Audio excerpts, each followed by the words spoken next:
Tu rêves de devenir archi d'intérieur ou de travailler dans la décoration, mais tu ne sais pas par où commencer. Tu doutes, tu repousses sans cesse, tu te sens pas prêt, pas prête. Je te comprends, je suis passée par là il y a quelques années parce que je me sentais pas suffisamment légitime pour pouvoir travailler. Mais à un moment donné, j'en ai eu marre d'attendre le bon moment parce que le bon moment, en fait, ça n'arrive jamais. Et je me suis dit, tant pis, je me lance avec les moyens du bord et on verra bien.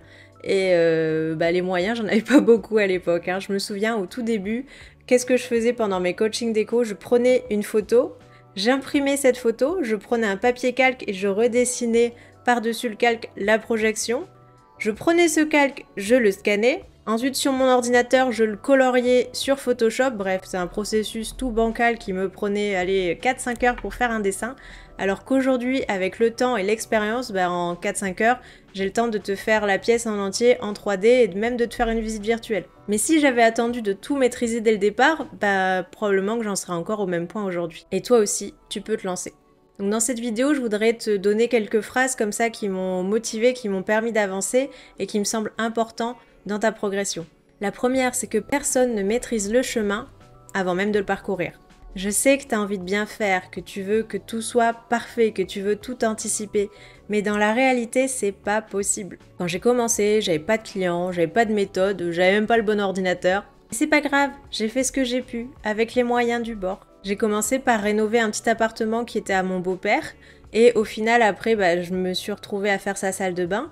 Et cette salle de bain, elle m'a attiré 3 autres clients. C'est des copains qui sont venus, qui ont vu et qui se sont dit « Ah tiens, c'est pas mal », qui m'ont appelé.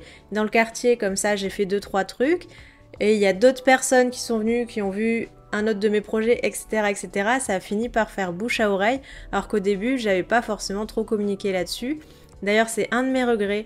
Je n'ai pas assez documenté mes débuts et je vous invite à le faire, comme quoi on apprend de ses erreurs, je vous le prouve encore aujourd'hui. Il faut documenter pour avoir une trace, de savoir d'où vous êtes parti, où vous allez arriver. Et aussi aujourd'hui, on est à l'heure des réseaux sociaux, on utilise beaucoup la communication digitale et de pouvoir montrer tout ce processus de, même si au début vous maîtrisez pas tout, mais de partager le fait qu'il y a une problématique, que vous avez trouvé telle solution, ça va déjà vous permettre de vous engager avec une audience. Et aussi, comme j'expliquais, c'est à force de faire qu'on s'améliore, et même la communication digitale, je pense qu'il faut se lancer dès le début. Ce qui m'amène à ma deuxième phrase, mieux vaut fait que parfait.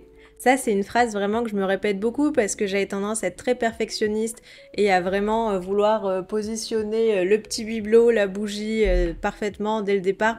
Alors qu'en fait, l'essentiel était vraiment pas là. Et ça fait déjà plusieurs années que je me dis mieux vaut fait que parfait. À titre d'exemple, cette chaîne YouTube. Je vous invite à regarder mes premières vidéos YouTube. Forcément, elles sont pas top. Je regarde beaucoup mon écran, je me reprends pas mal. Les transitions, elles sont pas top. Mon introduction, elle est trop longue, pas assez dynamique. Ma miniature, elle est toute pétée. Il y a beaucoup trop d'infos, de couleurs, de trucs dans tous les sens. Le texte, il se répète avec la miniature, donc ça n'apporte rien. Ça fait 9 mois que chaque semaine qu'il pleuve, qu'il vente, qu'il y ait un enfant malade ou que je me sois cassé une jambe, je publie. Et même si c'est pas parfait, je lance. Et résultat, je suis dans l'action parce qu'aujourd'hui, donc ça fait 9 mois, je suis à 2300 abonnés. On peut se dire, oui bon, dégonfle, c'est pas grand chose, 2300 abonnés. Je suis tout à fait d'accord.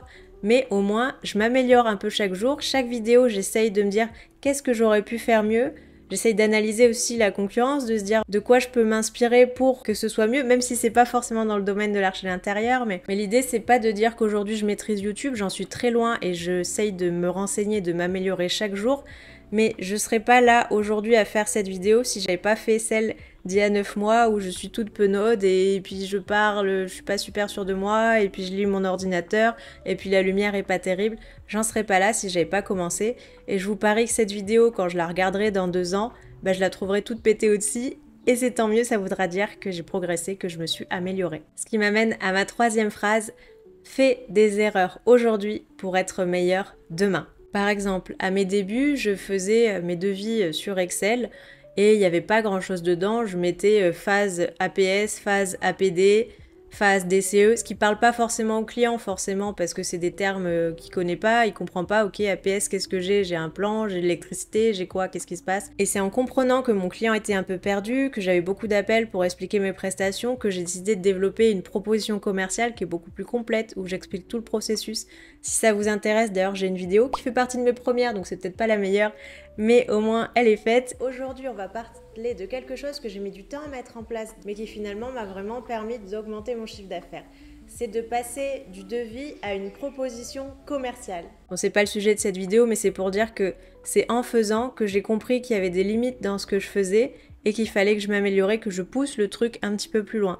Et aujourd'hui, je sais mieux me vendre, je sais mieux estimer, je sais mieux suivre les projets. Tout ça parce que j'ai commis des petites erreurs que j'ai essayé d'améliorer au fur et à mesure. Et pour moi, les erreurs, je les prends pas comme des freins, mais plutôt comme des raccourcis vers la vraie compétence. Maintenant, pour ceux qui se sont lancés, il y a autre chose qui est important à prendre en compte, c'est qu'il vaut mieux faire ce qui est utile plutôt que ce qui est confortable. Je m'explique, tu bosses dur, t'améliores ton feed Instagram pour qu'il soit tout clean, tu refais ta bio, tu travailles sur ton logo en rouge, en vert, en bleu. T'essayes de faire un site internet alors que t'as même pas de projet à mettre dedans. Tout ça, c'est de la procrastination active. Ça veut dire que tu remplis ton temps avec des tâches, mais c'est pas ces tâches-là qui vont être vraiment importantes. Tu te sens productif, mais t'avances pas, du coup tu te dis que t'es pas bon et que tu vas pas y arriver.